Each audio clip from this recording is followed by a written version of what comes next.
I'm ready to do it, I can't be afraid now. Put me on the stage now, I'm ready to rage now. I feel like an animal stuck in a cage and I'm ready to break out. My time, none of you people can tell me to stop. This time, like the last time, you better get ready to race to the top. I'm ready to do this, show you what the truth is. I step on the field, it's time to get real, I'm feeling so ruthless. My time, none of you.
Hello and welcome to the Acuta AOSC Super Series live on the iRacing Esports Network and live on Apex Racing TV. My name is Sam Fitzpatrick and alongside me for tonight's action is Matthew Norris with Scott Newton on the cameras. We're here for round 14 of the championship. It is the third to final round of the series. And Noi, Lime Rock Park, it's another slightly unusual circuit that we are visiting. Not easy to overtake, but I think it's one that the drivers know very well, and it's one of their favourites as well. Absolutely, Sam. Everyone basically starts on iRacing at Lime Rock Park, and they learn the circuit inside out and backwards, and then we come here in a big beefy V8. We throw a big difficult car at a tiny twisty track. Definitely. It's going to be a massive challenge for the drivers today to be able to negotiate this place. And should be 61 laps of action coming up for you in tonight's race. This is the third final round of the season. We should probably give a shout out to all the sponsors that make this championship possible. Of course, Acuta Solutions, the title sponsor, providing rigging hardware and safety equipment. Next Level Racing, working on racing and flight cockpits, and have also provided a direct drive base to a driver this season. Britzy Raceware, providing custom sim and real racing gear. Motor Simulations, you have VR racing centres across Australia. Night Rider Designs, who create personal liveries for drivers and teams. Many of them are out on circuit today. Wolf Graphics, who do personalised stickers and signs. Sam Blacklock Media, who will be doing the race highlight photos post-race. That will be on the AOSC Facebook page. And also Race Management Service for helping out with the live race control and setting up the sessions as well. We're currently in a 20-minute qualifying session. Then we have had pre-qualifying already. So the top half of the drivers got into this top split of the event. And so it is really the best of the best in this race today. Last time out, Noi, it was a fantastic round of the championship. We saw United Sim Sports once again coming out with the race win on that occasion. Issues for Logitech G Altus Esports, however, going into this third to final round, James Scott still holds quite a healthy advantage in the championship. He does hold a healthy advantage. I did, in the end of last week's call, we sort of did get it wrong a bit. They were under investigation for an exceedance of laps in the endurance, sorry, in the race, but that was put off. So we got that bit wrong in the end. Yeah, so a little bit of a change to the that was a crazy end to the race. It really did sum up the event. 4 safety cars, I think, they got on that occasion. So James Scott then, top of the standings, as you can see, 600 points clear of Andrew Gilliam in second place. Of course, the job score starting to help Gilliam, who didn't take part in a few rounds of the championship earlier on this season, so the job scores really have boosted his championship so far. They also finished second place last time out, did Pursuit Sim Racing. And then it's John Ross for CNG Sim Racing, Carl Stokes and Harley Haber, who got his second endurance race win last time. I think he's got 4 race wins this season, Saber, but just lacking a little bit of consistency, it seems, in 5th place. And you can see the rest of the order as well. Currently, in this qualifying session, we've got James Scott at the top of the standings again. However, more so than any other circuit, I think it's going to be close this session because it is so short a circuit. I mean, when you're going into a qualifying session, do you look forward to these short circuits? Because it's that much easier, I guess, to make the perfect lap. However, one small mistake can cost you big time.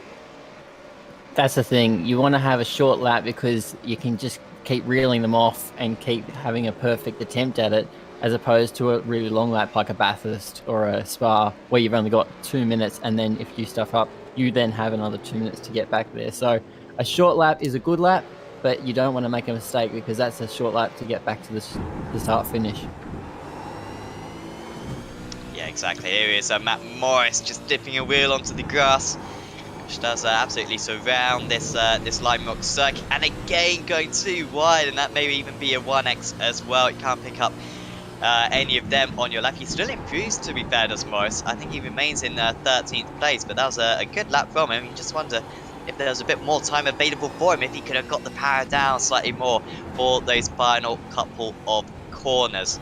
Got 3 more minutes of this qualifying session to go, and of course once the drivers have completed once the timer has ticked down, they can complete the lap that they started, can these drivers. So still a bit of time for them to improve. It's all very clumsy over the chicane. It is a good addition, it must be said, compared to the historic layout. It's that much safer. I think there's a slightly smaller risk of big incidents, but that new chicane that they've installed is ever so difficult, and the curbs are very intimidating.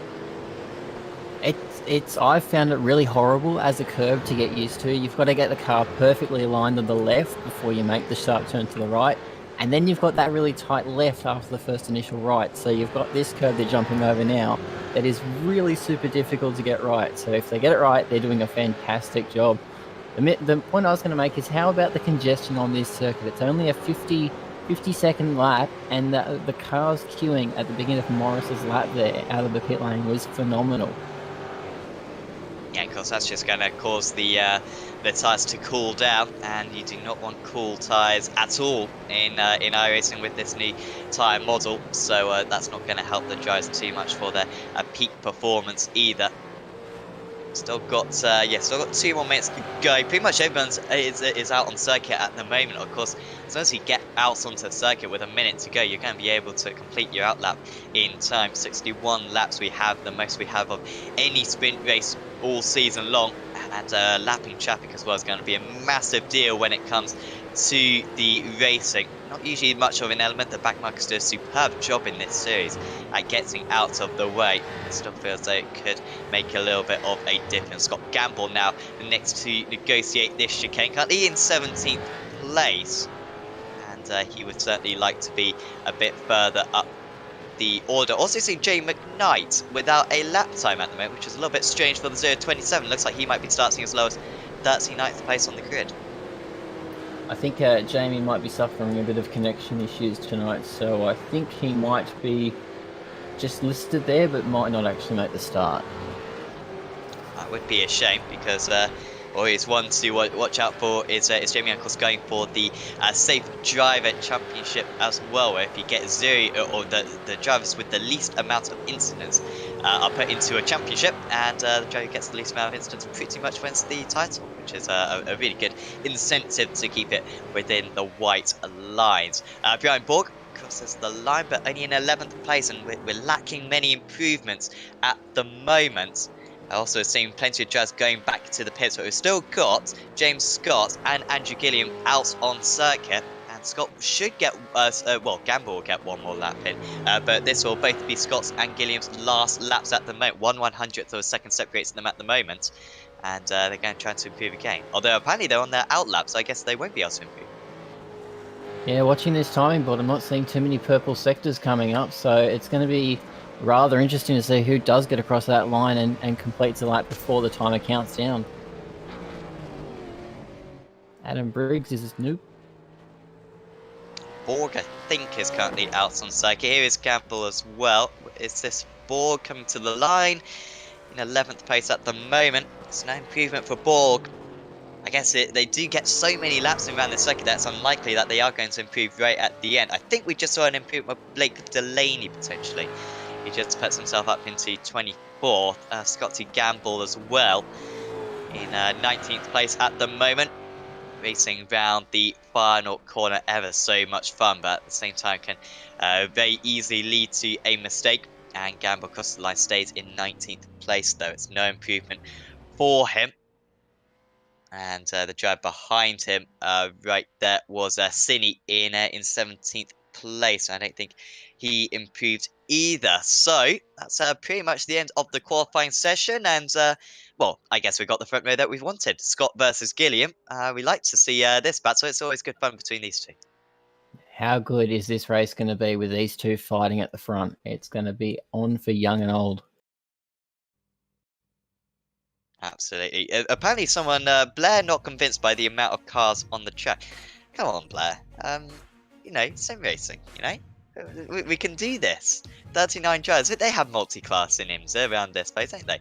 So I don't see why this is strange whatsoever. Anyway, on the grid, James Scott, 1,000 a second ahead of Andrew Gilliam. That's not even a surprise with how evenly matched those two are. But Scott getting another pole position. He has been phenomenal in the second half of the season in qualifying. Jack Boyd starts in third place. Then it's Jordan Ross, Rob Bowden, Adam Briggs, Joshua Thomas, can see him up there in 7th. Carl Stokes, Tom Freer, Damien Johnston, Brian Borg, good qualifying for Borg actually in 11th. Thomas Hines starts in 12th. Then it's Matt Morris, Andrew Dyson, Sean Lindsell, Marlon McMullen, Geordie Sinney, Christian Smart, Scott Gamble, Hayden Veld, Greg Sharp, Reese Keane, Jet Bennett, Blake Delaney, Guy Leach, Cruz McVie, David Kimmond, Michael Taliancic, watch out for him from 20th place, Paul qualifying for Taliancic.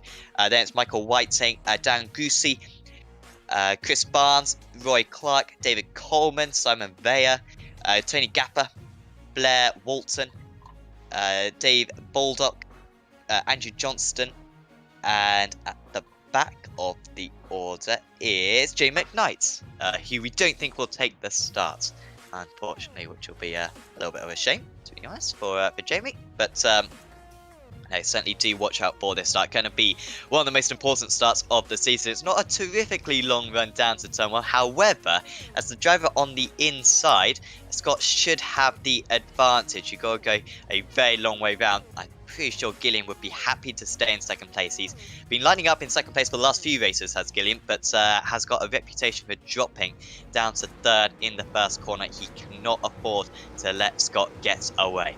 So, round 14 of the Acuta AOSC Super Series is underway at Lime Rock Park. Gilliam straight away tries to get to the inside of the circuit. He does cover off Boyd. However, Scott a mile clear going into turn 1. They all cover off the inside line. That's the place to be. I'm saying Andrew Dyson with a couple of places gained already. There's quite a bit of content, bit of tagging around, and very slow through turn 1, and there's a small roadblock. However, they do get out of the way of the circuit, and also an off for Rob Bowden.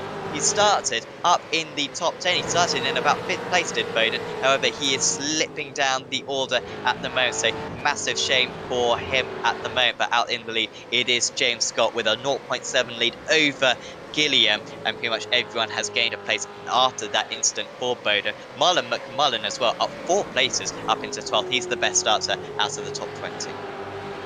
Yeah, it was definitely one of the ERT cars that got moved sideways through that opening stanza, and that wasn't quite exciting for them. The action on track is pretty exciting though, with those opening laps coming through. They're all very tightly battled around this tight, twisty Lime Rock Park as they head into the first corner, the Big Bend. And now this is where overtaking is going to become really tricky. There's just no real open areas around this circuit. You've got the chicane, which is certainly a possibility, because pretty much if you stick your car down the inside, there's nothing that the outside car can do. It's so narrow through here. And also turn 1 is probably the most easy spot. But apart from that, it is going to be tricky. Expect drivers to come in for mega undercuts, especially with the traffic we're expecting later on. Drive the penalty then for Matt Morris. He is, so Morris will drop way down because of that. Morris already down 5 places, in fact, down to 18th place. So he'll be right plumb last. He will almost be a lap down by the time he serves that. I guarantee he'll be a lap down by the time he's out of that pit lane. Exactly. It is such a short circuit, and it's fantastic to have a unique circuit as well on the calendar. Fastest up of the race for James Scott, no surprise. Lighting up the timing boards. I guess Gilliam's only chance is to stay close and hope for an error or hope for some kind of stretchy mistake. But Scott has been superb so far this season. Taliancic, you can see, about to go a lap down. And he's had a miserable start, has Taliancic, down 10 places after an already poor qualifying. Flash of the lights from James Scott. Yeah, Gillingham's going to have to want to stick close to him here and not make a mistake. His best chance, like you said before, is that undercut. If he can find the space on the track to get out and beat James Scott in the pit lane, that's going to be his best chance if you can't beat him on circuit. So Tanic, I'm sure, will get out of the way, but Michael just seems to be offline, and this is very unusual for a driver who is extremely competitive. Of course, has got many podiums in this series before. Scott's gonna go for it, and Tanic does the right thing, getting out of the way. However, Gilliam gains a few tenths of a second. The gap was over 1 second, back down to 7/10 now. You can see on the timing board how there's really not much of a gap between any of the drivers up in the top 6. Scott Gamble, I believe, just getting past Hayden Veld for 20th place, so that's a little bit of a change for Gamble after a slightly poor start on his part. So he's back up into the top 20 now. There he is. Yeah, I would have expected Talion just to get all the way of Scott a bit sooner there. For Oh, who spin! came second last week. Blake Delaney has dropped it. He was wide through the penultimate corner, and there he is, and having to wait for the entire order to go past. You just see if he lost it on the grass here. This will be telling.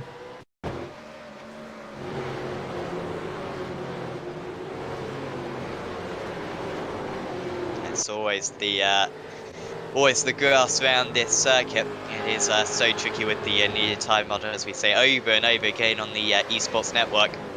But it is very much prevents you from going off the circuit, as if a wall was there, because it's almost just as treacherous as if there was a bit of arm coat surrounding the circuit. And now Simon Bayer behind David Kimmond, who has got a bit of damage. There's a bit of a queue forming up now behind the car 717. There's a bit of a lineup going on there with Simon Vella, Michael Whiting, Guy Leach. They're all just building up, waiting to have this move, have this lunge. But that's the problem with a tight and twisty Lime Rock is, like you said before, there's only a few opportunities to have that lunge. Down here at the chicane, you leave the outside car with not much room to move, and that's an option. Or you could try over at the final corner on the circuit, but it's a single file line through there.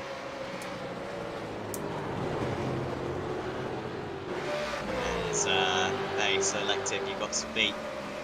And if you can afford, if you can make the tyres last in this first stint, or make the tyres last in the second stint, then that could be your best opportunity at perhaps gaining some places later on, because on track it is going to be difficult. However, the 5x4 car, Sean Lindsell, it's a good start for Lindsell, but he is really under pressure from Dyson currently in 14th place, just sitting behind him, along with several others, Smart and Cine and Sharp as well.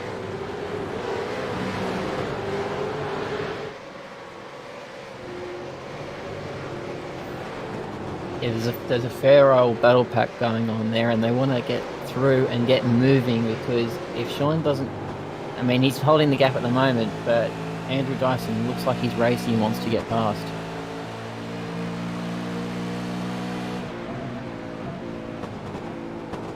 Doesn't make the lunge there, but he's got the nose up there, looking for the opportunity to make the dive. Come around the long second sweeper.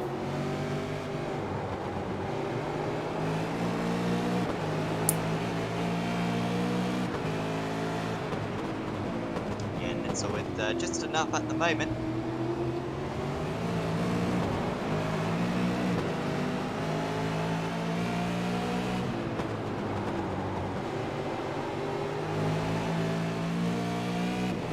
So we're about to start lap 10 of this race then. In fact, the race leader's already actually signed their 9th lap of the event. And we've got a few of these trains forming up at the moment. James Scott, though, with the advantage. Jack Boy getting pretty close now to Andrew Gilliam. That must have been gained by about half a tenth of a second. Remember how close Gone Rogue were at Imola last round out, so they'll have some unfinished business behind Andrew Gillingham in the Pursuit Sim car there. Yeah, Gone Rogue with a really impressive debut, I believe, in the series. I don't think they were a team at the start of the season, but they did terrifically well at Imola, and also Boy did very well in the AMS series on Sunday. Carl Stokes, though, is dropping down. He's down into 11th place. Seems like he's had an off. has lost 3 places on that occasion. There he is, and with plenty of scraping as well on the inside of that car. Just wonder if he's been involved in a shunt with another driver. The 888 machine means that McMullen is now 6 places. Been a fabulous start for McMullen so far, and really keeping up with the giants ahead as well. Stokes has another slide, and a little mistake like that around sprint circuit and around this specific circuit, it's going to lose you a lot in the race. Yeah, those witness marks are coming from friendly fire or our friend, because you won't get that close to walls on this circuit. He's just had a bit of a lose at the rear of the car there.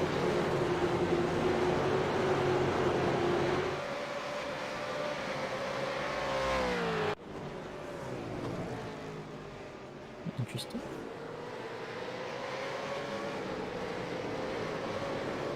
So this is Damien Johnston in behind Thomas Hinds and Tom Freer, with Marlon McMullen behind him. So this is a tight little battle pack. Ryan Borgoff in the distance there. Does it look like Freer is holding them up? Yeah, if anything, it does a little bit at the moment. For the 946, he's 6.5 seconds behind Joshua Thomas, which is rare for Freer, because usually he's poor in qualifying, then very strong in the race. But he's started in 9th place, and if anything, that seems almost flattering to his race pace at the moment, because he's got absolutely nothing on the drivers ahead. There goes McMullen. He's going to gain another place, I think, is the Premier Racing driver. Here he goes. Round the outside does the 85 of Johnston, and McMullen is up 7 places now. What a terrific drive it's been from him. From starting 16th and up well into the top 10 now. So they all really bunch up. This must have been contact some way down there. No one really could take advantage of it. And now McMullen will have to head off after Hines, 1.6 seconds ahead. Yeah, he'll have to catch. Thomas Hinds will want to get past Freer, and then McMullen will want to captivate both those passes.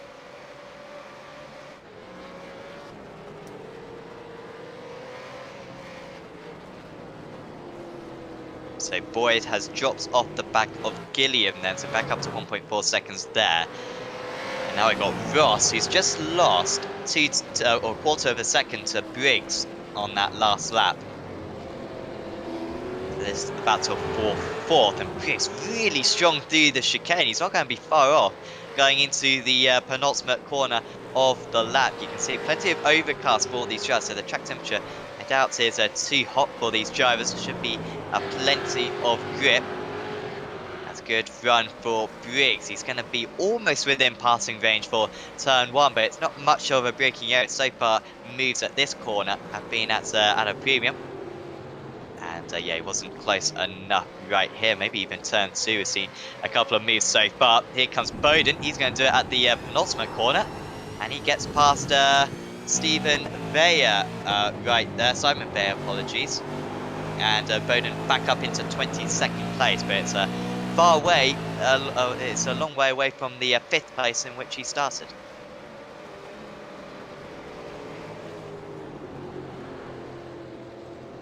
So, yeah, fair way down the order. 17 from where he started. Currently in behind David Kimmond, and he'll be wanting to maximise this move as they get a bit slidey. Down. Kimmond loses the rear of the car, or looks like he lost the rear of the car.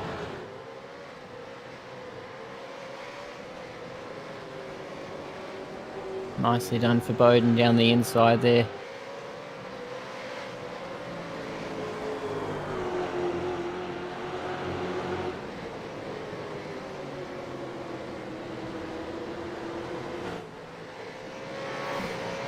So pressure falling off slightly Johnston, and still this long train Now, if anything, behind Sean Linsell in 12th. Tyson cannot get past. And then it's Smart and Sharp, Bennett and Cini very close just behind. And in fact, it might be that Cini manages to get ahead here. And Cini does get ahead up into 16th place. That was a lovely move. And once again, it's the penultimate corner, seemingly. The run from the chicane. If you can get the power down in these powerful supercars, then that run down into the penultimate corner really does open up an opportunity, and Cini taking advantage of that there. So he's up into 16th place now. Got 1.9 seconds to catch up to Greg Sharp up ahead. Yeah, it's really becoming a battle of if you can get that turn 4 chicane right, you're going to have a great strong run down to that penultimate corner. We see Jet Bennett following Joyland City. He'll be wanting to get that position back. He won't want to give it up easily. But it looks like he's just lost a couple of tenths there to Joyland City, so maybe he might have to just hold station and try and make it up in the pit stop.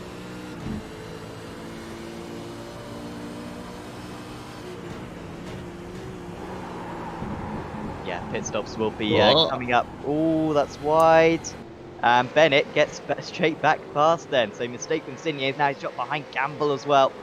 I think he was fortunate because he fell onto the grass right there.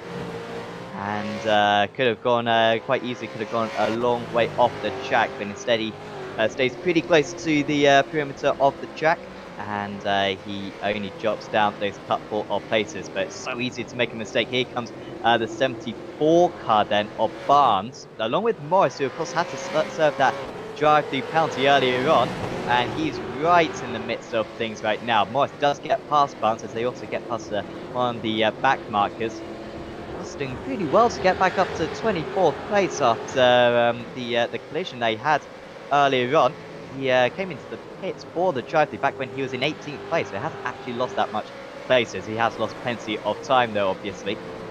But doing well right now to get himself back up the order.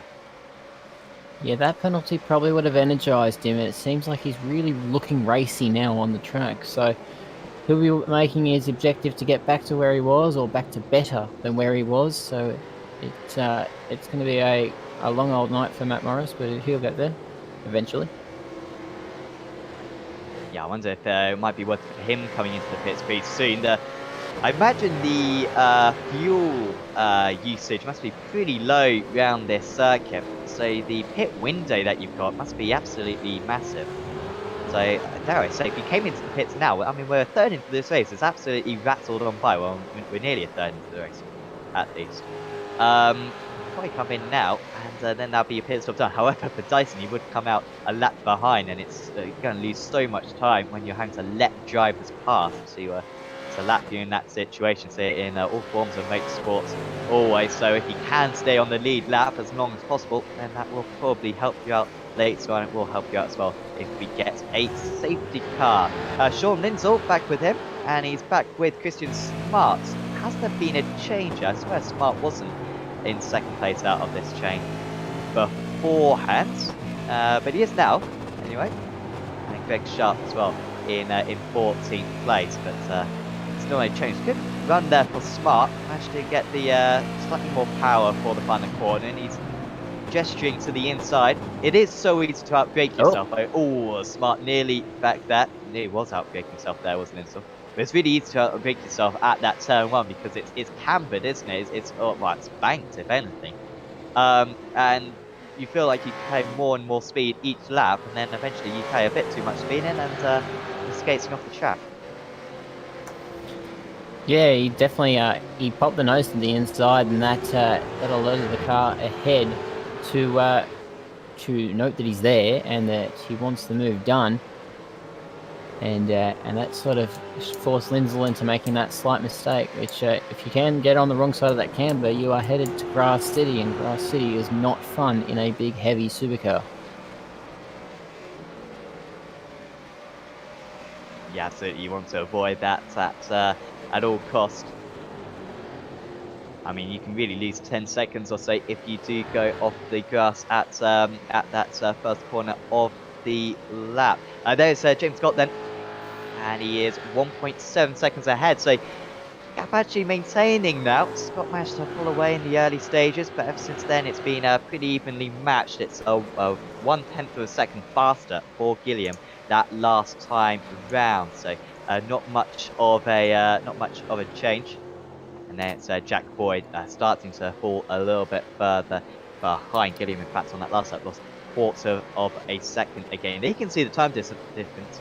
So Boyd taking a hefty amount of time out of Gilliam on lap 20, with a clear mistake from Gilliam, so lap in the mid-52s. But apart from that, he's been losing considerable amounts of time at a pretty short circuit. The top two very much in a class of their own today. No Harley Haber, unfortunately, taking the grid today. Have no doubt that he would have been fighting it with these top two. But with the grid as it is, seemingly no challenges for the two favourites in this series. Yeah, that's right. We've got Gillingham and Scott going for it, and then further back we got Boyd trying to join this battle. They were very pacey last round out at Imola, so he'll want to be up there and fighting with them. The best thing for Gillingham and Scott to do is to try and run away with it, and as you can see on the live timing, their sectors are very close together, so they're having a good run of it. This McMullen...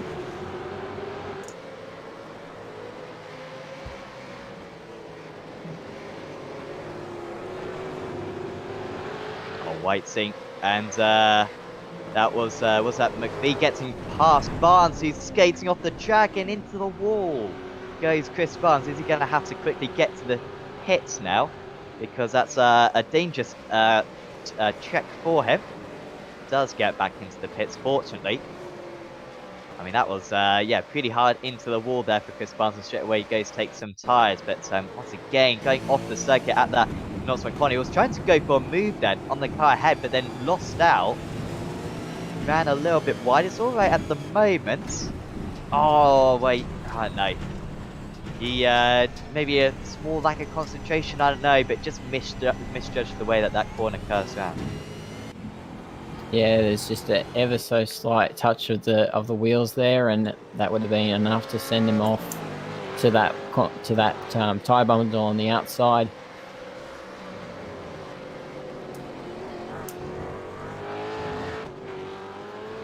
So another driver suffering damage. The drivers do get a fast repair in this series, so that will help them out, I guess, in that situation. You'll almost certainly take it at your one and only pit stop. And remember, we do get safety cars in this championship as well. We saw one at Summit Point on the opening lap. We saw 4 at Monza. Apologies, 4 at Imola.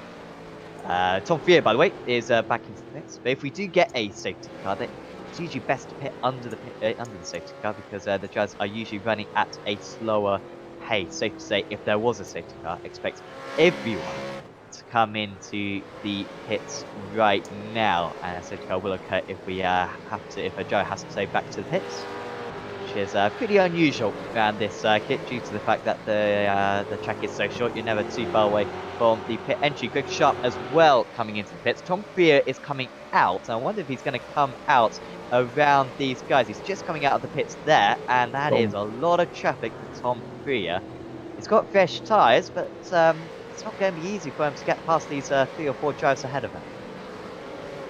Yeah, especially when they've been racing for the last couple of laps, and he's just got those fresh dunlops on, so he's not going to have the pace instantly. It looks like he's on the back of this train though, so maybe he will have the pace instantly. But he's definitely got to maximise the attack, and looks like there was a bit of wobble going up the hill there.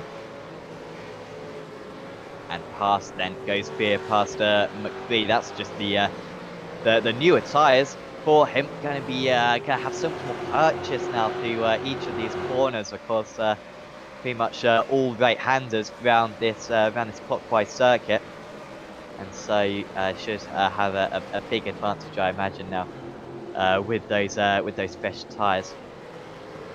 Next up for him will be Whiting, I believe. Here's Thomas then. Joshua Thomas, a driver that I don't think we see too much of in in the supercars. Seeing plenty of the time in the Aussie Mixed and Fixed GT Championship. The Fishy Motorsports Joe doing a very good work at the moment in 6th place, a bit by himself, however. He's 1.6 seconds behind Adam Briggs ahead.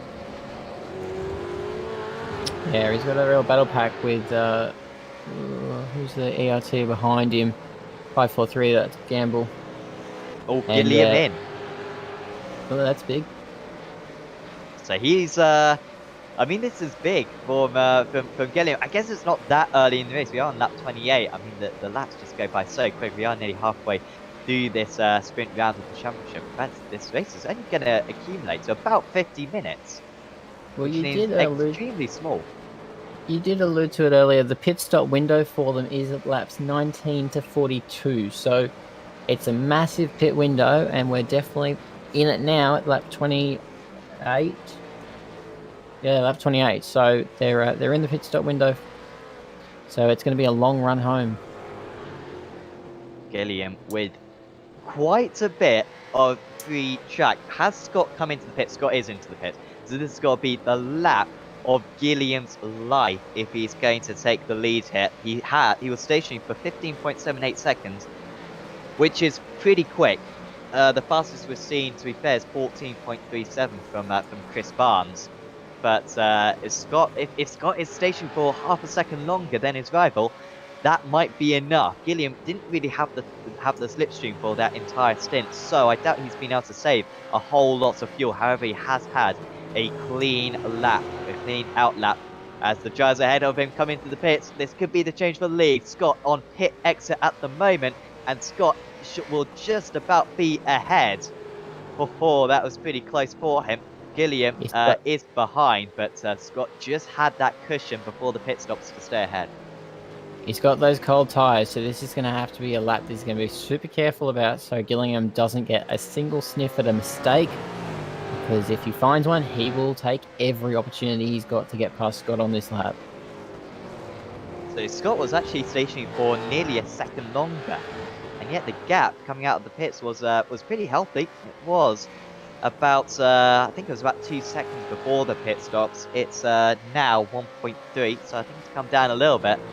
But I think that may have been Gilliam's one big chance, and as long as Scott remains error-free to the end of the race, another race victory should be his, which would just take him one step closer to that title once again. Thomas Hinds now into the pits, means that Brian Borg, after a stunning race, well, has it been a stunning race for Borg? Oh no, he's in first place anyway for Borg, and now 7 seconds clear of the rest of the order, and with a little bit of clear air. However, going this long is going to affect your track position most likely, so he's going to have some overtakes to do later on. As you can see further down the timing, he's going to have to extend that margin so he slots into one of these spots further down the list, probably about 10th or 11th at the end of it. But yeah, he's going to have, this is going to be his best opportunity to make positions if he can get some good, clean, solid laps in and not be impeded by traffic. Christian Smart has got a drive-through penalty for causing a collision. That was a couple of laps ago. Smart down into 21st place now, so he's already lost a few places, I believe. No, I guess he was in 14th place earlier on, so I guess he will get relatively back to that place once all the pit stops are complete. But that's not what Smart needed. I imagine he'll probably come into the pits right now, maybe on the next lap, because we want to get that sorted, and he does go back to the pits. At least it's quite a short pit lane around this track. We've also got Hayden Beld and Darren Goosey into the pits, and race leader Brian Borg as well. So James Scott will take back the lead of this event as like Delaney, he's going to get past Michael Whiting. This is pole position, both of which are yet to pit, and Delaney with a basic move into the chicane. It was a bit of a fishy situation with both the Fishy Motorsports cars, but Delaney's definitely got ahead of Michael Whiting there, so they'll sort of that. They will have sorted that out hook, line, and sinker. And that's all the fishy puns I can find before Whiting ducks into the lane for his pit stop. That was impressive. That was very impressive, to be fair. Um, so yeah, a few drivers coming in. By the way, Gideon set the fastest lap of the race a couple of laps ago. First man into, he wasn't the first man into the 50s, but one of only 2 men into the 50s. Him and James Scott, believe it or not. And Gideon with a 50.8, the fastest lap of the race at the moment. Unfortunately, then followed it up with a pretty rubbish lap time, a 51.8. So he lost a second, and then on that lap, 51.4, lost another half second. So the gap was down to 8 tenths. It's back to 2 seconds now. Wonders Gideon will be a little bit frustrated with that. There you are. I'm not sure how effective that is. Apparently it was up to 2 minutes 47 at one point, which I seriously doubt was the case. But there we are. Now that is the change from the laps 30 to 32, so you can see how it has significantly increased. It's maintained, it must be said, on this tour of the circuit. So Matt Morris still yet to pit, Blake Delaney yet to pit, and Tony Gaffer. Those are the 3 drivers in the top 20 places who have still got to make their pit stop. Now, Morris would have had that pit stop penalty, the drive-through earlier on before, so he'll be wanting to make as many positions as he can before losing it all again in the stop. It won't be effective for him. Is that Hinds following Thomas Hinds into the turn 1. So he's going to want to pressure down with McMullen behind him. Just wonder, is it worth really Morris fighting these guys? I think he's just been overtaken by Hinds. Yeah, I mean, if you're Morris, surely being overtaken like this is going to lose you more time than if you come into the pits. But I guess he's just thinking, well, I want to have fresh tyres towards the end of the race. I want to be able to make moves with ease, which will be the case because he's gone well over halfway through this event. Like I said earlier on, it's only going to be about 50 minutes in length this race, which is very short. We're used to about 1 hour 20 races, I think, for these sprint ones, but a few less laps for this cycle. Maybe a slightly shorter distance, as he's going to be overtaken here. Morris by apologies. Was that Hinds getting? No, apologies. I think that was McMullen getting past him. It's apologies. Back marker, I think. McMullen's still behind him anyway. This is Morris in 8th place, and he's lost 2 seconds to Hinds just on that last lap. So that is really an indication to how slow he is now. Yeah, that was a bit of a confusing one. Not normally you see a back marker get around the car on the lead lap, but in this case you have, and that was it there. Yeah, probably that's why Matt Morris wants to stay out there as long as he can, so he can get back around these lapped cars when he eventually does take his stop. This is Hayden Veld in the KRF Motorsports car. He's got a pretty healthy gap from Geordie Sinney behind him.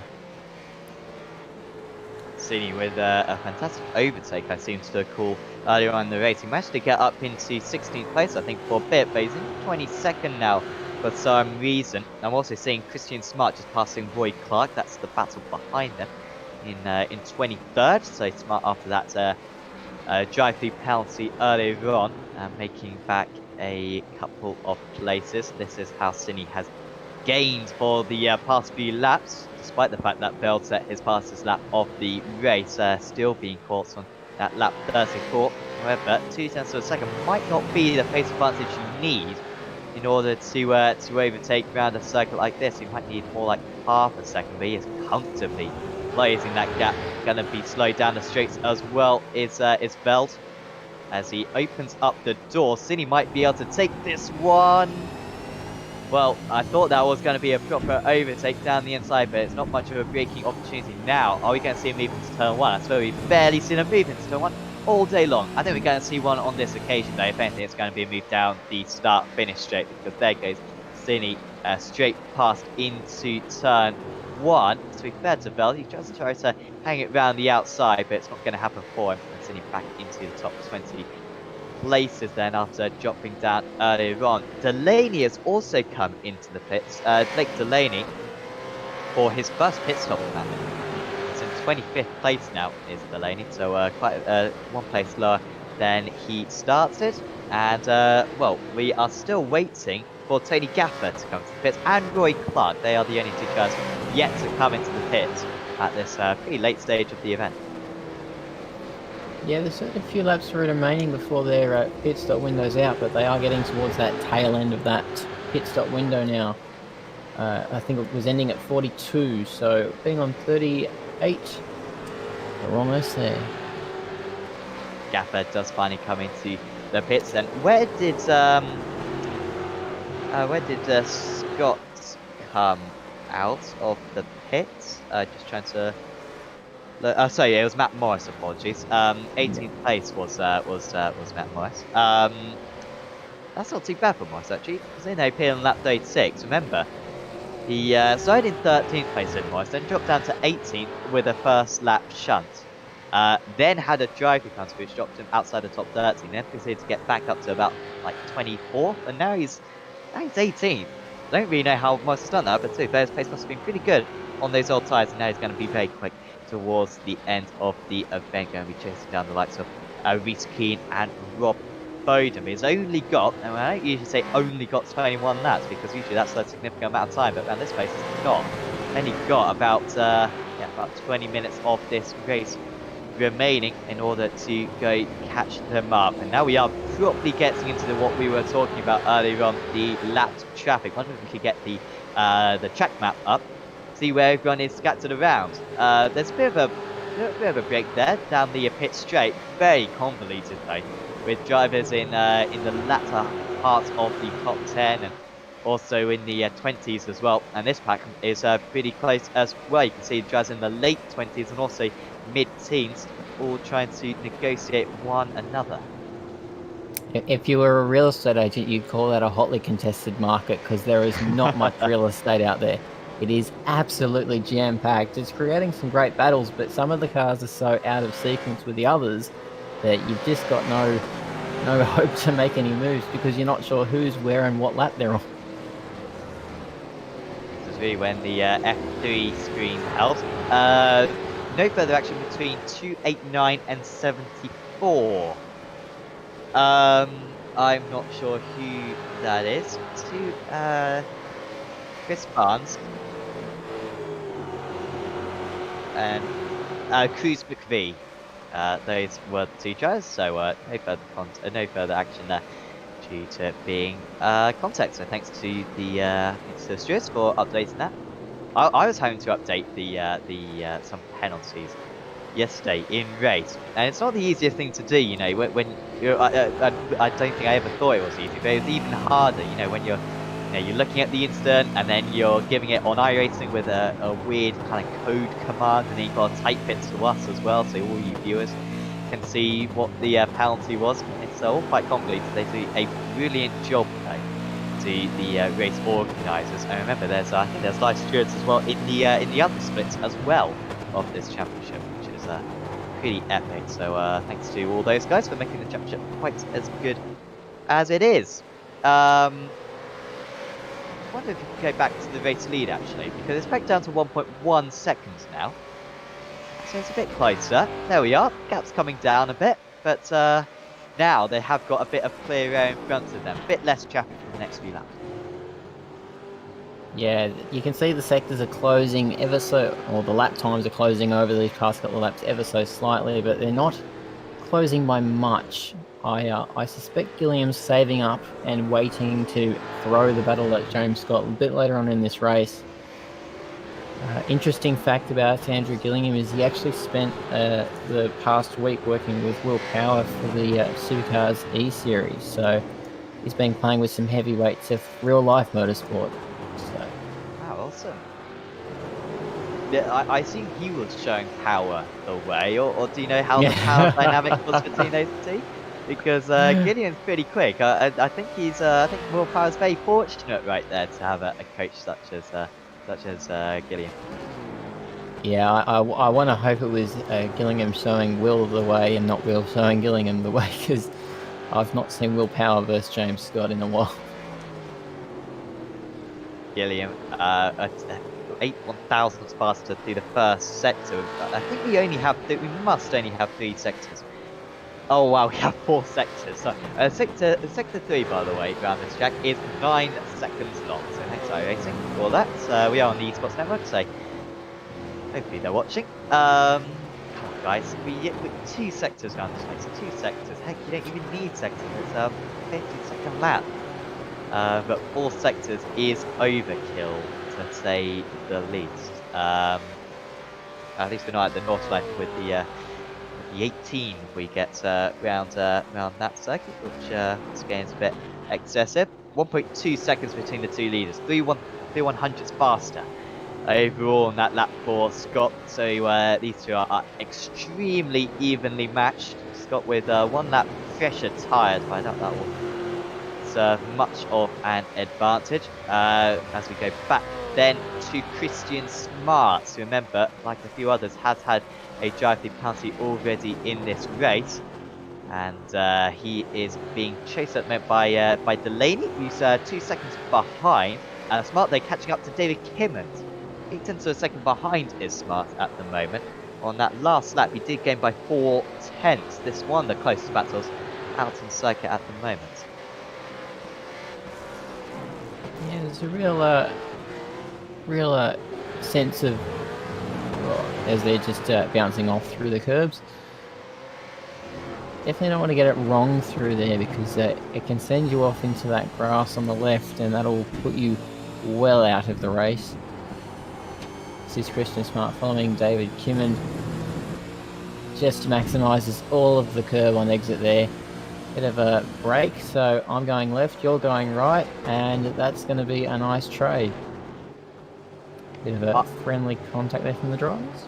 I don't think I've ever seen a series where the back markers are any better. I really do think they do a remarkable job, and I think that, again, you must go down to the race director slightly for making the rules so clear, but just everyone knows what to do, and it is, you know, controlled chaos. I'm sure that is going to be a jinx now in a moment, so James Scott gets taken out by a back marker. But I really do think they do an awesome job, because, you know, this is the 14th round of the championship that I've commentated on, and I'm yet to see a big incident with a front runner and a back marker, which is something that we see constantly in official days and constantly on other championships. So no, it is really impressive.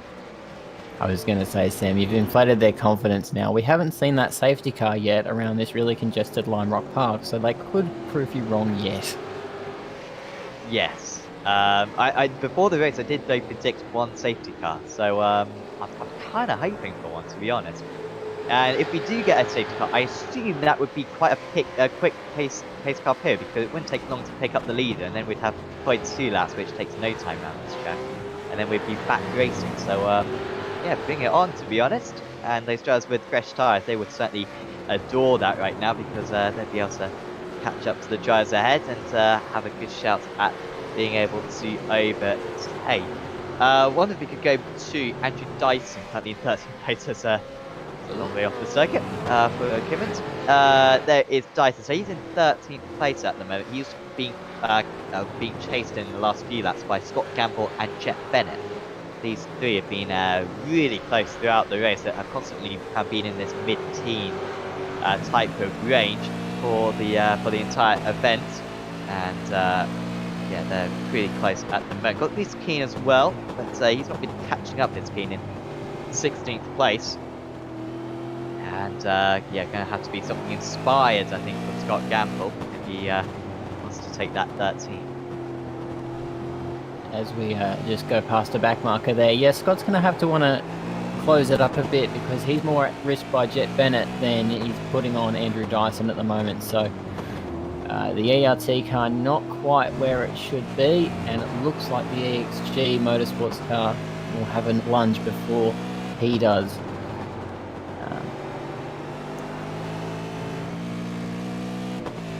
They're making great pace around this tight, twisty track, though. It's very, very close lap times, as they're all filtering down the board of about 51, 50, 51.6 for most of them in that battle pack. There you can see the track temperature, 30 degrees. It's well, it's staying cloudy at the moment. Is our weather man Scott Newton. However, it's looking a bit more sunny. It certainly was cloudy earlier on, so maybe that's just taking a little while to update. All this information, of course, is from our iRacing, but using the SDK software. So do check it out at sdk.co.uk or .com, whatever their website is called, because they help us out with all these graphics, and you can tune in for the live timing. A little bit late now, but there is a link in the description. You click on that link, and it sends you to the live timing page. And you can see all the lap times for the drivers when they came into the pits, and all the gaps between the drivers as well. It is some very useful kits, so certainly if you've got like a tablet or your phone or an extra monitor, do certainly check out that one. No change at the moment. Nothing really jumps out at us as a imminent change of position. Out in the lead, by the way, James Scott now even further up ahead. Gap's up to 3 seconds between the top 2 drivers. Gilliam losing 1 second on that last lap. I think a lot of it is coming down to traffic at the moment, but this is daunting for Scott. I mean, he must be looking at that and thinking of all the ways that this could go wrong, but so far he's been superb through the traffic, barely lost any time, but to get to these later laps, these back markers, I imagine, will be more and more reluctant to let the race leaders go.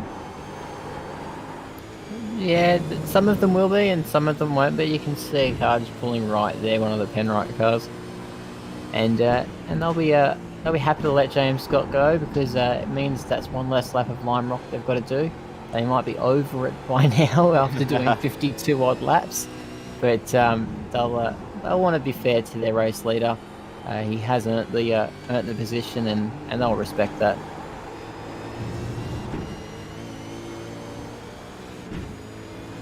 So certainly the first car that Scott had to get past was very easy. Gap that back down to 2.7 seconds.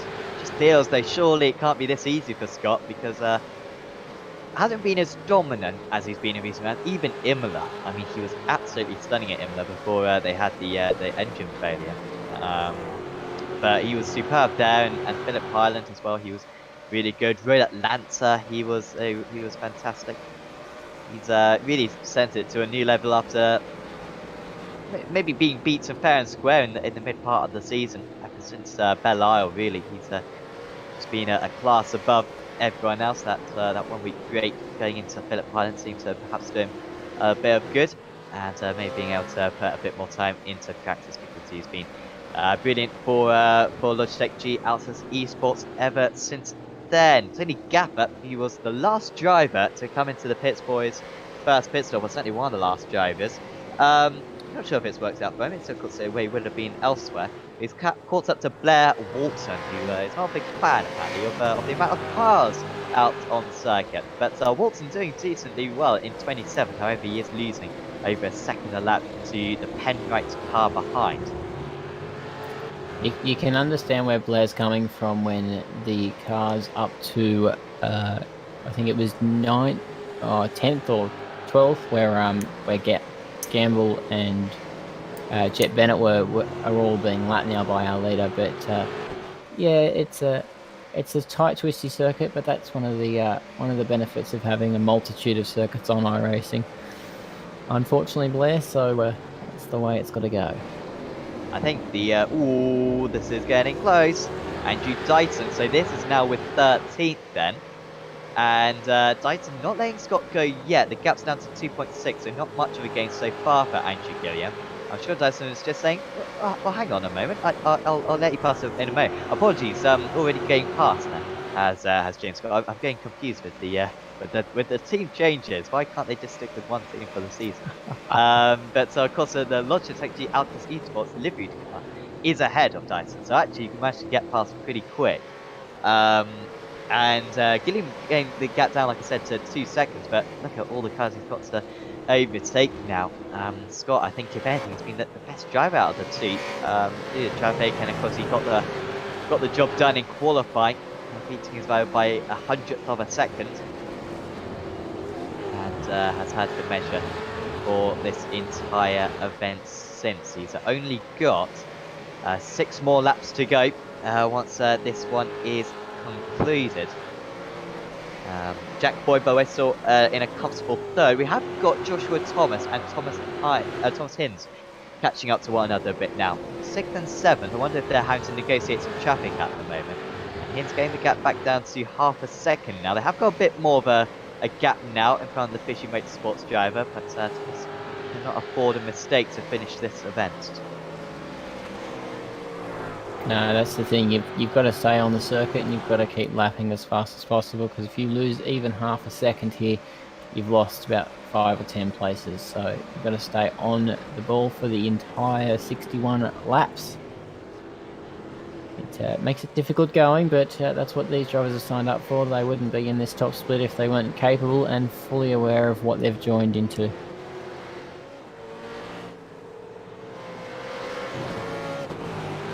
Almost getting held up there was Thomas, just about managed to get past, and Hinds is even closer, gap down to 0.4 of a second. And also seeing your timing screen getting quite close again behind Dyson, although that's just been the case for the entire race. Pretty much Keane has joined in the battle as well. Also Matt Morris has finally caught up to Rob Bowden. If only Morris had a few more laps, because he's very quick, obviously, with the fresh tyres. If he had another 10 laps, and I think he'd fancy his chance of getting up to Gamble by the end of this one. But I think Bowden will be the one driver he will be able to overtake. He's got 4 more laps to go after this one, 4.5 more laps to go. So he's got to be quick about it. Yeah, the timing looks like he will definitely get by Bowden. He just needs to make sure he optimizes his exit through this corner and definitely the braking down into turn 1. Oh, it looks like he's very close to grabbing the grass there, and you don't want to do that if you're trying to maximize your lap time. We also had Gamble and Bennett getting extremely close for a moment. Ooh, Gamble is under more pressure now than ever. Has Gamble got older tyres? Well, he's got 3 lap older tyres. It's not a big difference. There's just been pretty... as Hinds. I thought that was a change of position. I swear there was for a moment. Maybe he did get his nose ahead for a fraction of a second, but Thomas just staying ahead for 6th place. And as the tyres get a bit older, mistakes are going to be that much more common. But and Hinds will certainly take advantage of that if there is one. Yeah, too much curb. Hinds has got a bit of curb there, which has not helped his run.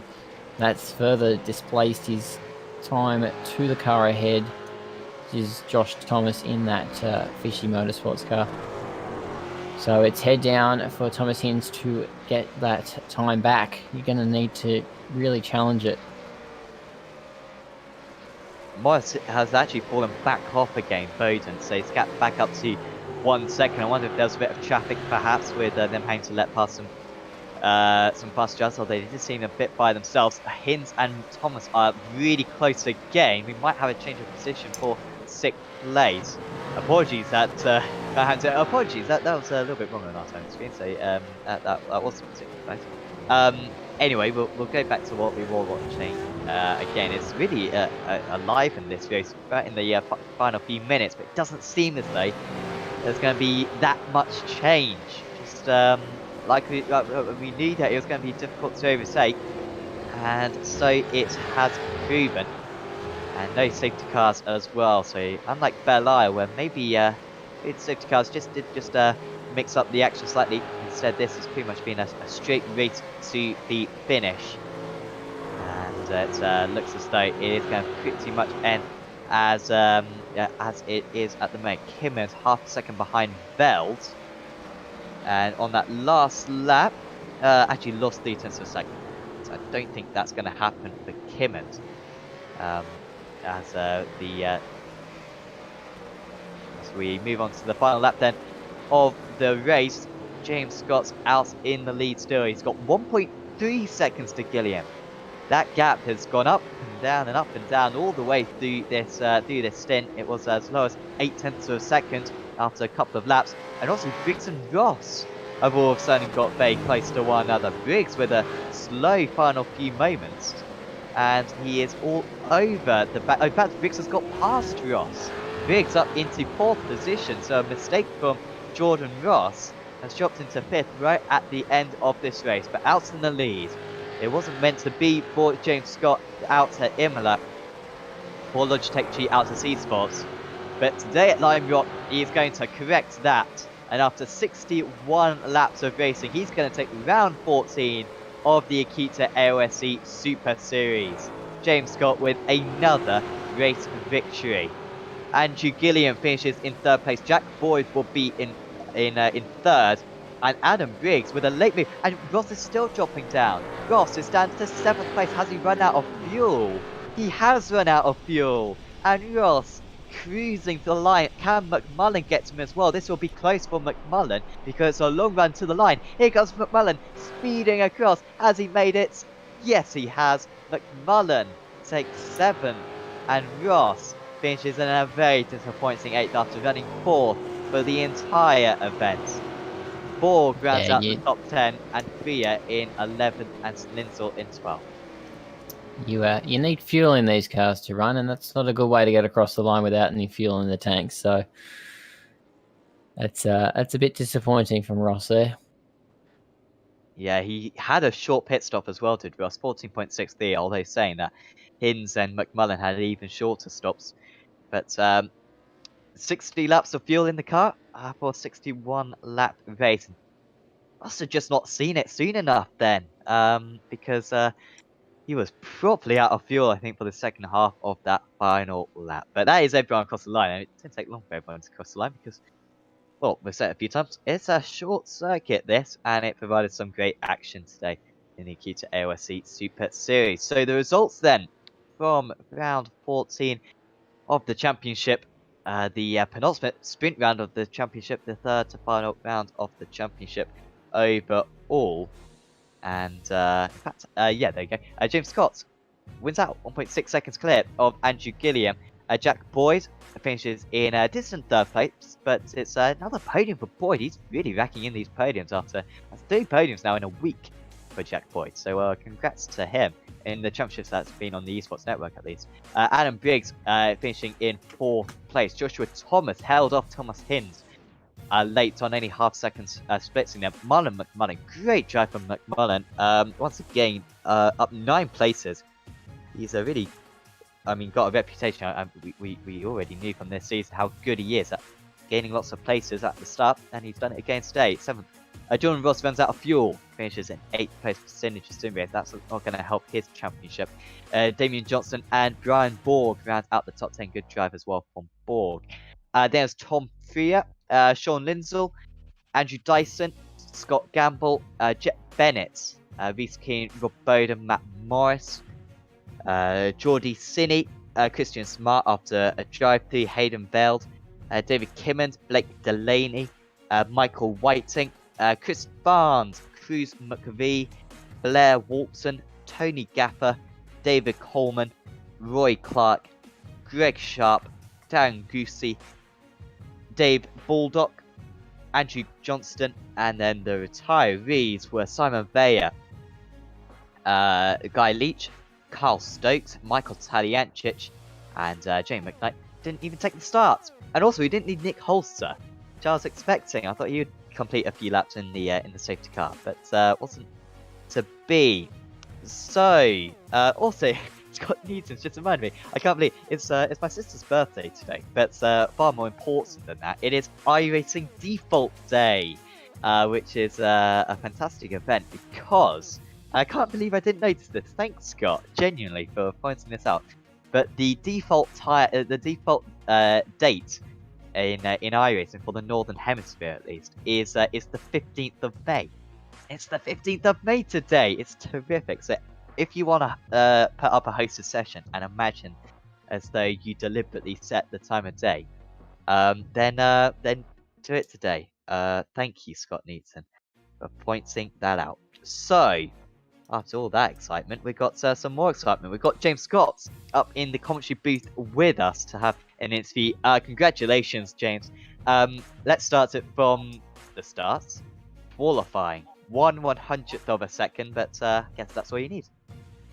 Yeah, that's it. That's all you need. I knew qualifying was going to be extremely tight around here. Been a bit worried about this round ever since I seen it on the calendar at the start of the year. I knew it was going to be pretty crazy. So it was good to get a lap in and start obviously on pole and stay out of the trouble in the opening laps of those tight corners in the middle of the track there. And then we got to the pit stops. I mean, was undercutting an advantage today? Because we always talk about the cold tyres, of course. This is such a short circuit. Do the tyres actually warm up to any sort of good pace by the time you completed the lap? Or would you say overcutting was the advantage? Because the gap between you and Andrew pretty much didn't change from the pit stops. Yeah, I'm pretty sure that sums it up. I think there's not much benefit either way, to be honest. I think it's fairly even. So I just went with a good old strategy of whenever he pits, I'm going to go one lap more and then pit. And then in the closing stage, it looked quite nervy for you. You're having to negotiate a lot of traffic, but you seem to always get through it pretty well, and you never got that close. How was it from your perspective dealing with the traffic? Yeah, the traffic was pretty chaotic, probably from about lap 10 onwards. We started catching a few of the guys at the back. They definitely held us up a fair bit, but luckily I didn't get in any bingles and was able to get through it all and bring it home. Absolutely. And now we've got 2 more rounds of the championship. I mean, I can never get my head around the championship points because there's drop rounds and everything. But what is the situation? I mean, surely you've got the championship in the bag now, haven't you? I'm not exactly sure what the points will be after that race. I did a few calculations earlier, and I think I had a 610 point lead. So I think if I'm correct, that'll make it 640. I think there's 30 points between first and second, so it's still up for grabs for Andrew. So I just need to make sure I have a good race at Watkins Glen. Definitely. Well, we certainly wish you the best of luck for that one, James. Before we let you go, is there anyone you'd like to give a shout out to? Obviously all the guys at Logitech G Altus Esports. It's been great making the move over there. They're a really great bunch of guys. And obviously all our sponsors, Logitech G, Astro Gaming, Cube Controls, and Moten Simulations. Awesome. Thanks for having a chat with us, James. And yeah, best of luck for Watkins next week. Thanks, guys. That was James Scott then. Noi, are you alright to have a chat with Andrew Gilliam? Yeah, I'll have a chat to Andrew. Welcome to the box, Andrew. Great run tonight, P2. You tried that undercut a bit early on in the race, but it didn't quite pay off. How did you find your run?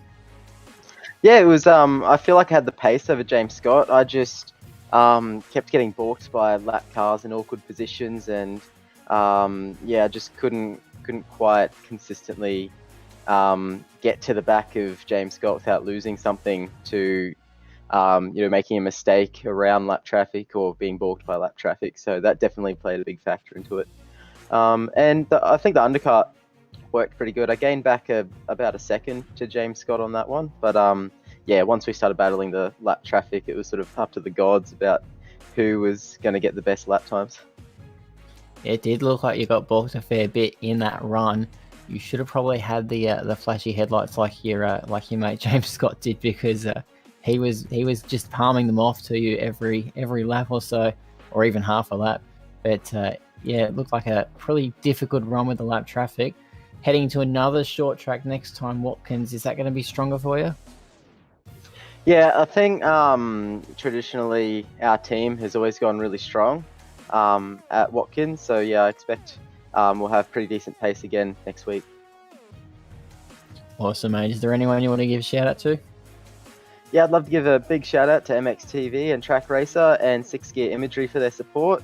I'd just love to thank the team for their hard work this week and getting us ready for AOSC tonight. And thank you guys for your commentary. Excellent, mate. Thanks. We'll see you next week at Watkins. Thank you very much, guys. Have a good one. So next up, we have got Jack Boyd in the commentary box. And Jack, we're making a bit of a habit out of this, chatting to you. It's another podium. It's like a bit of a dull race for you. You seem to be, on the most part, by yourself. I mean, how was it from your perspective? Yeah, thanks. Not too bad. bit of a game of who can pass the traffic the best. But yeah, we've had a really strong second half of the season here. Definitely, and I mean, in the early stages, you're properly close to Andrew Gilliam. You got within about half a second, I think, around kind of lap 6, 7. Was there ever an opportunity at the overtake? Yeah, I was right on him, and then a few little mistakes, and lap traffic kind of got in the way, and yeah, he got a bit of a gap.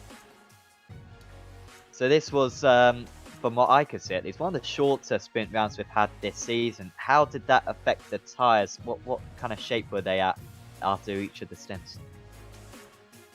Yeah, the tyres weren't too bad. I thought the drop-off would be a lot bigger, but I guess that window of where you could pit was a bit more open with the less tyre wear. And next up, we head to Watkins Glen. What are your thoughts on that circuit? Yeah, not too bad. A bit similar to Phillip Island. We had good success there, so hoping for a good one. Absolutely. And you got any kind of goals for the end of the championship? I mean, you're getting these podiums in. I mean, if something opens up, you're the man to take the race win, perhaps. I mean, has that come to your mind at all yet? Yeah, that's definitely the goal. Top step of the podium, and hopefully we can just keep this run of podiums going. Absolutely. Well, congratulations, Jack. Is there anyone you'd like to thank? Yeah, all the boys at GRM, sponsors MSS, Fred Vella Crash, KSW Painting. Thanks. Awesome. That was Jack Boyd there, who hopefully we'll see back in Aussie Mixed and Fixed as well, potentially on Sunday. Are we having a chat with anyone else? I'll wait to I don't know, Scott, if we are going to have a chat with anyone else, because usually we just have a chat with the top 3, but we have got a few waiting. But yeah, we'll have a chat with a couple more guys then. So next up, we've actually got Thomas Hinds in the commentary box with us, and he is standing by with Nori. Yeah, Thomas, it was a bit of a difficult old race there. Tight and twisty Lime Rock. How did you find it? Yeah, good fun. Yeah, just as always with me, I just can't qualify well. It always screws me over a bit. But anyway, yeah, so I wasn't able to get the best lap down. But you know, it was enough to be in the region, I suppose, and managed to survive early on, which was surprising. I figured I'd be dead within a few laps, but managed to be pretty clean. And credit to everyone, really. It was actually a very clean race all round, even from lap traffic, everything. And yeah, just kept going along, picking people off where I could, and was getting to Josh at the end, and just made a little error through the chicane there that just lost me all the time those last couple of laps, and I wasn't able to have another go. But yeah, good to get 6. Good to post was not far off the top 3, or pretty much matching a lot of the race. So good signs. So yeah, it was solid. Yeah, it looked like it did clobber that curb a little. I want to know from the driver's perspective, how was that curb following cars, and then how was it when you weren't behind cars, when you had a bit of an eyesight to it? Was it a good curve to get through, or did it really upset the balance of the track?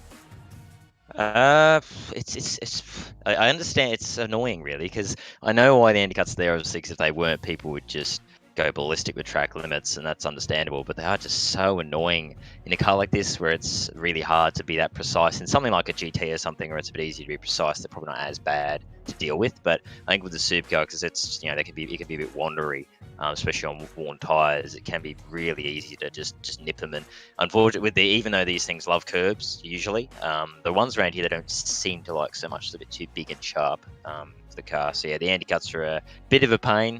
Me and Borgie at the start had a little do there through there, trying to go too wide. It was net curb looks, which is annoying. But yeah, they were definitely not ideal. They were quite annoying, but we got through, I suppose. Are you looking forward to next round out at Watkins Glen? That should be a bit stronger, another tight circuit though. Yeah, assume I can make it depending on work, sleeping pattern, all that, because I'm night shift worker, so it always varies. But yeah, if I can make it, should be interesting. Yeah, Watkins obviously always produces really close racing, lots of drafting and everything. So yeah, it should be definitely entertaining, I think. So I don't know how quick I'd be. I'd probably not that quick again. But knowing me, I'd probably play quality and have to come through again. But yeah, it should be fun.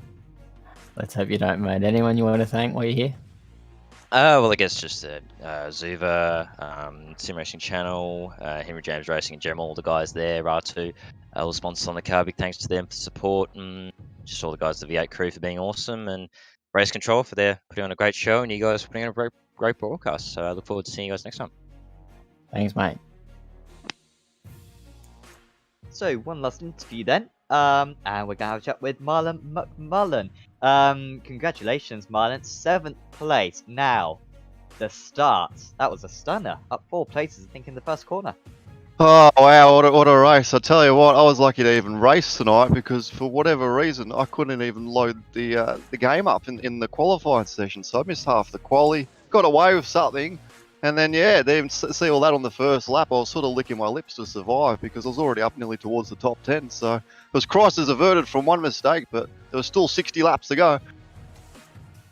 Yeah, and through those 60 laps, I mean, you're kind of just picking off the places early on. It seemed like it was really tricky to overtake for others, and yet you were able to make a couple of really important moves. Yeah, I was a little.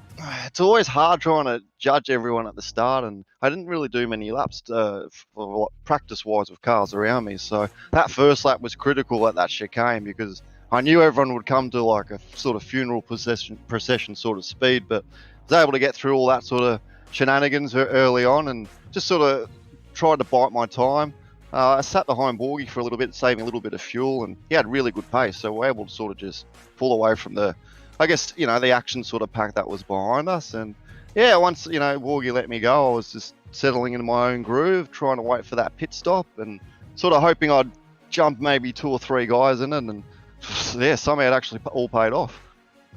And then right at the end, that must have been pretty exciting. At what point did you realise that you might be able to catch him past Jordan? Well, it was absolutely funny because I was running out of fuel myself, so I was going through my own sort of, looking at the fuel thing rather than the relative, not knowing that there was a car slowing down. But once I sort of saw who it was on the straight, I'm like, go car, go, 2 feet on the throttle pedal, just trying to get there, before the line, and I just got him, and I feel so bad for him because, he's like just, so what would you call it, sort of skull dragging the car across the line. So sad to see him end his race like that, but yeah, I mean, I was going yippee-yi-yay after it. Absolutely, and then we've got a few more rounds of the championship to go, particularly in the team races. You guys have been, really successful getting that, getting a few good results. What were your goals for the end of the season? Any specific positions you'd like to achieve? I'd like to try and get us up towards the top 5. I mean, I've found a bit of pace lately, so it's nice to be gravitating towards the front, compared to the start of my season where it was hard for me just to get any sort of feeling out of this car. And, I changed all my wheel settings and all that, so I've been a lot more chirpy lately, and I guess the results have sort of been showing it. So we'll see how we go for the Enduros. I keep an open sort of mind. It's a long race. Other than that, I'm just trying to go for that cleanest driver award at the moment. Absolutely. How many incidents did you get today? 0. That's 2 weeks in a row. So that's and Jamie didn't take part tonight, so you must be Yeah. at least a point lead. So no, that's looking very good for you. Well, congratulations, Marlon. Before we let you go, is there anyone you'd like to thank? Borgie for letting me go early on, because obviously, we collaborate really well together as a sort of team. Jamie McKnight for West End Mazda for sponsoring us. Sam Blacklock Media for a bit of sponsorship on the car as well. And, you guys for putting on the broadcast, Nick for putting on the series, and, everyone for tuning in, just sort of rocking up each week. Thanks for watching, because it's always fun putting on a great show. And tonight I put on a great show finally, so hopefully I can go back and watch it on later. Absolutely. Well, thanks for having a chat with us, Marlon, and best of luck for the final couple of rounds of the championship. Yeah, we'll try and go for that Safe Driver Award. Cheers, boy. So that was Marlon McMullen. By the way, that Safe Driver, I think I mentioned it earlier on. So if you get the least amount of incidents of anyone in a round of the championship, you get a point basically towards that specific championship. And the drivers with the most points win out. I think Marlon is up to 5 points now potentially with that, at least 4 or 5 after he got a bonus point as well for Imola. So no, he's looking pretty strong for that one. I think there is a prize as well on the cards if you can win that. So he's certainly looking very good there. Now once again another very good round of the championship. Next up we head to Watkins Glen. I'm not sure what the track layout is. I assume it's going to be the boot layout, but Well, that's one that everyone knows. Is it used much in the Aussie community, and is it used much in supercars racing as well? I think it's actually the Cup layout. At least that's the one that says is Oh, on the okay. schedule, and that is extensively used. A lot of people there's a split sort of opinion. A lot of people like the boot. A lot of people like the Cup. My personal fan favorite is the Cup layout. It's so tight and twisty. If you get the lap right, you're gonna have a fantastic run. And yeah, there's nothing better than doing a great lap time around Watkins Glen. We've just got contrary the stuff from Scott Newton saying classic boots. In fact, it is. Oh, So I'm not quite sure. Unless I don't know. Unless he maybe meant something else. To be fair, you might well be right. No, to be fair, it is the Cup circuit. But no, that should be epic. Another short circuit as well. Apologies, Scott Newton's favourite is classic boots. That's what he meant. So we are on the Cup layout then. Only a handful of corners around that place. It's going to be another short lap time, just as it was today. That's going to be epic. So that's the penultimate round of the championship then, of course, coming up next week. We've then got Bathurst the week after, and that will be an enduro 650 kilometers, which will be pretty incredible for the final teammates of the season. So 2 rounds of the Acuta AOSC Super Series to go this season 8. So certainly hope that you will tune in for both of them. Of course, we've got the sponsor still to call out. Of course, Acuta Solutions.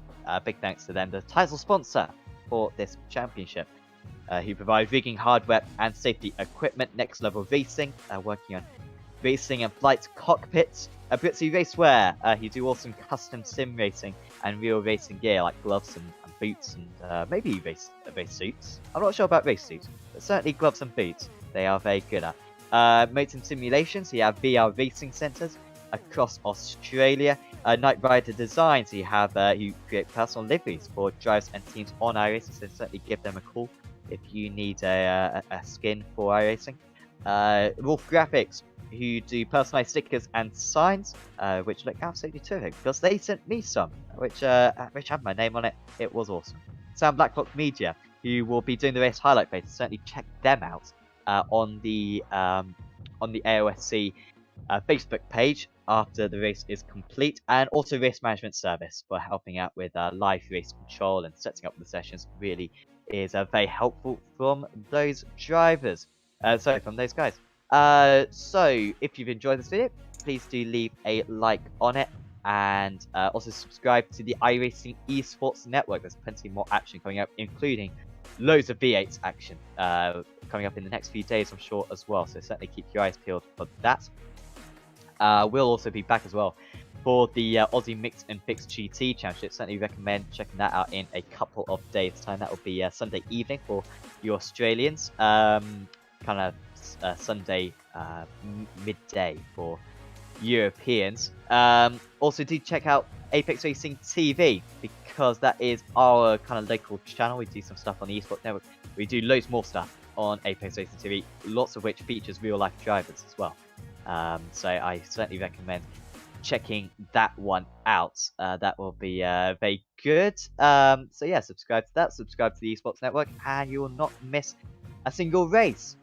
Which would be all very good. But thanks to Matthew Noy for helping out today, co-commentating with myself, Sam Fitzpatrick. Scott Newton has been on the cameras, and we'll see you back then in 1 week's time for the penultimate round of the AOSC Super Series, sponsored by Acuta.